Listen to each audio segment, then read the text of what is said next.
So we're looking at things at a fairly global level there, I suppose, with Stephen's presentation. If we go to the next presentation, we're really looking at one component of that globe. Perhaps I think you could safely say often underappreciated component of that globe, and that's soil. Our next speaker is Dr. Christine Jones. Dr. Jones is an internationally renowned and highly respected ground cover and soils ecologist. She has a wealth of experience working with innovative landholders to implement regenerative land management techniques that enhance biodiversity, increase biological activity, sequester carbon, activate soil nutrient cycles, restore water balance, improve productivity and create new topsoil. Christine has organised and participated in workshops, field days, seminars and conferences throughout Australia, New Zealand, South Africa, Zimbabwe and the USA, and has a strong publication and presentation record. In March 2007, Christine launched the Australian Soil Carbon Accreditation Scheme, the first in the Southern Hemisphere, placing Australia among world leaders in the recognition of soils as a verifiable carbon sink. The ASCAS project, who knows what that means? ASCAS, the Australian Soil Carbon Accreditation Scheme project, rewards landholders for adopting innovative techniques designed to sequester soil carbon and improve soil water holding capacity, thus reducing the atmospheric concentration of both carbon dioxide and water vapour, the major greenhouse gases contributing to global warming and climate change. When I look at what we've just heard and then we look at this other end of it, it seems to me that these two things fit very well together. Could you make Christine Jones, Dr. Jones, very welcome, please?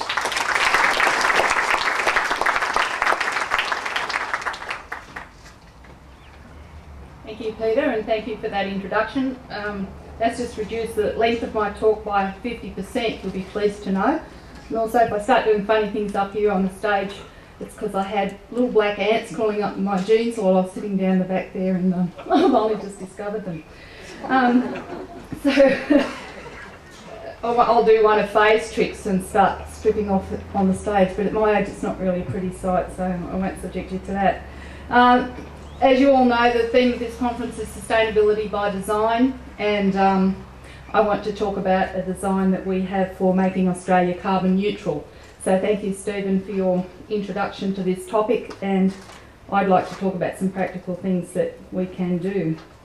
As you would have heard in Peter's introduction, all the lovely things that he said about soil carbon, if you wanted to design something to simultaneously improve biodiversity, ground cover, soil health, plant health, animal health, human health, agricultural productivity, the viability of rural communities, water quality and air quality, you couldn't do better than design a system to increase soil carbon. Because carbon is the basis for all life in the soil, and as we all know, soil is the basis for all life on Earth. Franklin Roosevelt said that the nation that destroys its soil destroys itself. Unfortunately, in Australia, our topsoils have lost 50 to 80% of the carbon that they had at the time of European settlement. This morning we heard in our welcome by the traditional owners of this country that the land that was theirs is now in our hands, and I think that on that scorecard at least we haven't done a particularly good job of looking after that land. Not only is carbon the basis for all life in the soil, but it's a very important contributor to soil structure, water holding capacity, porosity, nutrient cycling, plant productivity, etc, etc, etc. Soils that do not contain high levels of carbon basically don't function effectively. It is the stuff that is the difference between a mineral soil that looks like beach sand and a soft, fluffy topsoil. And in my workshop this afternoon, I'll be showing you some photos of different sorts of soils and what high carbon and low carbon soils look like. So we have lots of very good reasons for increasing soil carbon in terms of catchment health and agricultural productivity. But the reason for the greatest current interest is, as Stephen alluded to in his talk, we have an excess of carbon dioxide in the atmosphere, which is acting as another blanket on the earth and contributing to global warming.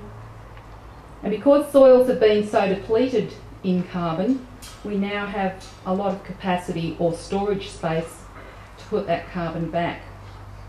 For every 1 tonne of humus that we build in soil, we remove 3.67 tonnes of carbon dioxide from the atmosphere. And if you do the sums, you'll find that we only have to increase soil carbon by 0.5%, which is not very much, on 2% of our agricultural land, which is not a large amount either, to make Australia completely carbon neutral. In other words, our current emissions are predicted to be 603 million tonnes this year. If we increase soil carbon by 0.5% on 2% of agricultural land, we will sequester 685 million tonnes. That's more than the amount of carbon that we're emitting. Stephen also mentioned that carbon dioxide has an average life in the atmosphere of 100 years and that we can't do anything about the carbon that's already up there. By taking that out of the atmosphere through a process of biosequestration, that means using a biological process to remove it, we can do something about what's called the legacy load. We can do something about the carbon dioxide that's up there now.